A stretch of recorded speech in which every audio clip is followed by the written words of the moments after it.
انسان کی جو فطرت ہے، انسان کی جو سرشت ہے، اس کے اندر اللہ کریم نے یہ جو نعمت کی آرزو کرنا یا تمنا کرنا یا کسی بھی چیز پر جب نگاہ پڑتی ہے تو آدمی اس کے بارے میں اٹریکٹ ہوتا ہے، اور یہ پوری دنیا کی جو مادی زندگی ہے اس کے بارے میں ہے تو یہ حقیر کہ نبی کریم صلی اللہ علیہ وسلم نے فرمایا کہ اگر یہ مچھر کے پر کے برابر بھی ہوتی تو اللہ تعالیٰ کسی کافر کو ایک گھونٹ پانی کا نہ دیتا۔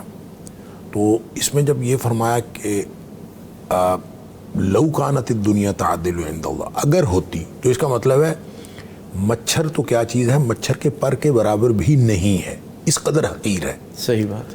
لیکن خود اللہ فرماتا ہے کہ انا جعلنا ما علی الارض زینۃ اللہ، اس کو خوبصورت ہم نے خود بنایا ہے، اٹریکشن اس میں رکھی ہے، اور یہ پرکشش ہے۔ کیوں؟ لیبلوہم ایہم احسن عملا، تاکہ ان کا امتحان کرے کہ کون اچھے عمل کرتا ہے۔ مادی دنیا کی طرف اٹریکشن، پوری اٹریکشن ہونے کے باوجود پھر کون کرتا ہے۔ اچھا، پھر آپ کی جب بھی قرآن کہتا ہے کہ جب نگاہیں پڑتی ہیں کسی بھی چیز پر تو آدمی اس کو جو ہے وہ حاصل کرنے کی کوشش کرتا ہے، اور دل میں تمنا ہوتی ہے کہ مجھے مل جائے، اور قرآن کہتا ہے وَلَا تَمُدَّنَّ عَيْنَيْكَ إِلَىٰ مَا مَتَّعْنَا بِهِ أَزْوَاجًا مِّنْهُمْ زَهْرَةَ الْحَيَاةِ الدُّنْيَا لِنَفْتِنَهُمْ فِيهِ، خام خواہ اپنی آنکھیں لمبی کر کے نہ دیکھو بڑی گاڑی، بڑی کوٹھی، فلاں مل گیا فلاں، نہیں، نہ دیکھو۔ کیوں؟ اس لیے نہ دیکھو کہ یہ تو ہم نے امتحان کے لیے دیا ہے۔ صحیح بات۔ اگر یہ پتہ چل جائے انسان کو کہ یہ جو اس کو ملا ہوا ہے اس کی وجہ سے یہ پھنس سکتا ہے، تو آدمی تو یہ کوشش کرے گا کہ مجھے نہ ملے۔ آدمی کو شکر کرنا چاہیے کہ شکر ہے مجھے نہیں ملا، لیکن چونکہ اس کو سمجھ رہا ہوتا ہے کہ یہ بڑی نعمت ہے، بڑا رزق ہے۔ اللہ تعالیٰ فرماتا ہے وَالرِّزْقُ رَبِّكَ خَيْرٌ وَأَبْقَىٰ، تیرے رب کا جو رزق ہے وہ زیادہ بہتر اور زیادہ باقی رہنے والا۔ اب حکم کیا ہے؟ دل کر رہا ہے یہ نعمت مل جائے، فرمایا وَأْمُرْ أَهْلَكَ بِالصَّلَاةِ وَاصْطَبِرْ عَلَيْهَا، اپنے گھر والوں کو بھی نماز کا حکم دو، خود بھی نماز پہ ڈٹے رہو۔ اب ایسے لگتا ہے دل کر رہا ہے مٹھائی کھانے کو، اور اس کو کہا جائے کہ تو پانی بھی نہ پی، چپ کر کے بیٹھ جائے، یعنی جس چیز کو دل کر رہا ہے بالکل اس کے اگینسٹ ایک بات کہی۔ یہ مرغوبات نفس ہیں اور وہ مکروہات نفس میں سے ہیں۔ یہ سارا سسٹم بنتا ہے امتحان کے ساتھ۔ صحیح۔ اب جب کوئی شخص کسی نعمت کو دیکھ کر، اب اس کو یہ تو پتہ ہے مجھے نہیں ملی، بالکل، اب وہ خود احساس محرومی کا شکار ہے، جس کو امتحان کے احساس میں اور اس ایمانیات میں جو کمی کا شکار ہے، اس کو جب بھی کوئی نعمت دیکھے گا اس کو یہ تو احساس ہے کہ مجھے نہیں ملی، اور فوراً اس کے دل میں یہ خیال پیدا ہونے کا امکان ہے۔ شیطان بھی ساتھ ہے، نفس بھی ساتھ ہے، تو یہ امکان ہوتا ہے کہ آدمی دل میں یہ خیال کرے کہ اس کو کیوں ملی ہوئی ہے۔ بس یہ جب دل میں کیوں آتا ہے نا کہ اس کو کیوں ملی ہوئی ہے، اس سے حسد کے جذبات پیدا ہونا شروع ہو جاتے ہیں۔ اگر انسان یہ سمجھے کہ یہ حالت امتحان میں ہے، وہ بھی حالت امتحان میں، میں بھی حالت امتحان میں ہوں، پھر دنیا کے بارے میں تو انسان کا مسئلہ ہی حل ہو جاتا ہے۔ نبی کریم صلی اللہ علیہ وسلم نے فرمایا پھر بھی اگر آپ یہ فطری طور پر مسائل ہوتے ہیں تو آپ ایسا کریں، دنیا کے معاملے میں اپنے سے نیچے والوں کو دیکھیں، اپنے سے اوپر والوں کو نہ دیکھیں۔ نیچے والوں کو دیکھیں گے تو آپ کے دل میں شکر کے جذبات پیدا ہوں گے، اوپر والوں کو دیکھیں گے تو حسد کے جذبات پیدا ہوں گے۔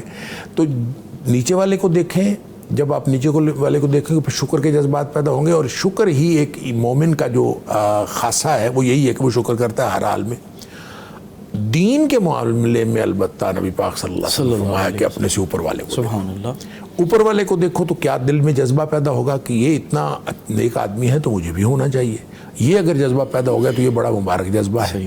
اس لیے نبی پاک صلی اللہ علیہ وسلم لا حسد الا فی اثنتین، دو باتوں میں جو ہے ہم اس کا، یا الفاظ تو حسد کے ہیں لیکن ہم اس کا ترجمہ کرتے ہیں رشک، یعنی وہ غیبتہ والا ہے یہ کہ اس کے وہ دو چیزوں میں کس میں کیا جا سکتا ہے؟ ایک جس کو اللہ نے قرآن دیا ہے اور دن رات قرآن کے ساتھ زندگی گزار رہا ہے، جس کو اللہ نے مال دیا ہے اور دن رات وہ اللہ کے راستے میں خرچ کر رہا ہے، اور کسی کے دل میں یہ خیال آتا ہے یا اللہ مجھے بھی مال دے دے اور میں بھی اس طرح سے خرچ کروں اور مجھے بھی قرآن کی نعمت عطا فرما کہ میں بھی ہر وقت جو ہے وہ قرآن کے ساتھ زندگی گزاروں۔ اگر کوئی شخص یہ دل میں خیال کرے تو یہ تو بہت اچھی بات ہے۔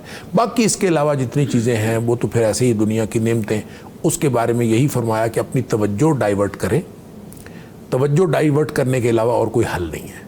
اور توجہ ڈائیورٹ کیسے کرنی ہے؟ نیچے والوں کو دیکھ کے دنیا کے اعتبار سے کم، جن کے پاس کم دنیا، آپ سے کتنے غریب لوگ ہیں، کتنے، آپ کو اگر اللہ تعالیٰ نے موٹر سائیکل دی ہے اور گاڑی نہیں دی ہو، تو بجائے اس کے کہ گاڑی کی طرف دیکھ کر آپ حسرتیں اور حسد کو پالیں، آپ کسی سائیکل والے کی طرف دیکھ کر اور پیدل کی طرف والے کی طرف دیکھ کر آپ شکر کریں کہ اللہ تعالیٰ نے آپ کو موٹر سائیکل تو دی۔ صحیح بات۔ اللہ حاضل قیاس، یہ اصل میں پوری زندگی کے ایک ڈسپلن کو، جو پازیٹیو ڈسپلن ہے، اس کو چھوڑ دینے سے، اس کو ترک کرنے سے حسد کے جذبات پیدا ہوتے ہیں۔ اس لیے نبی پاک صلی اللہ علیہ وسلم نے ظاہری طور پر جو نعمت کا حاصل ہونا ہے اس کی دعا سے منع نہیں کیا۔ آپ نعمت کے لیے دعا کریں، نبی پاک صلی اللہ علیہ وسلم ہماری جوتی کا چشمہ بھی ٹوٹ جائے تو اللہ سے مانگیں، جو آپ نے مانگنا ہے مانگیں، ربنا آتینا فی الدنیا حسنہ وفی الآخرۃ حسنۃ وقنا عذاب النار۔ لیکن اگر کسی دوسرے کو ملی ہوئی ہے تو اس کے بارے میں یہ سوچنا کہ یہ تھوڑا سا کم ہو جائے تاکہ ہم برابر ہو جائیں، یہ انسان کی نفسیات ہے کہ وہ بھی کم ہو جائے اور ہم نہیں۔ اگر دل میں امتحان کا پورا سسٹم موجود ہے تو پھر وہ جو یزمانی صاحب فرما رہے تھے کہ آدمی پھر دعا کرتا ہے اور یہ دعا کر دے کہ یا اللہ ان کو اور زیادہ اللہ تعالیٰ دے، جو ہی آپ نے یہ دعا کی تو فرشتہ آپ کے لیے دعا کرنا شروع کر دے گا۔ تو یہ گویا آپ کو فائدہ ہی فائدہ ہے دونوں طرح سے۔ اگر آپ پازیٹیو وے پہ چلیں گے، نیگیٹو وے پہ چلیں گے تو پھر یہ نقصان ہے۔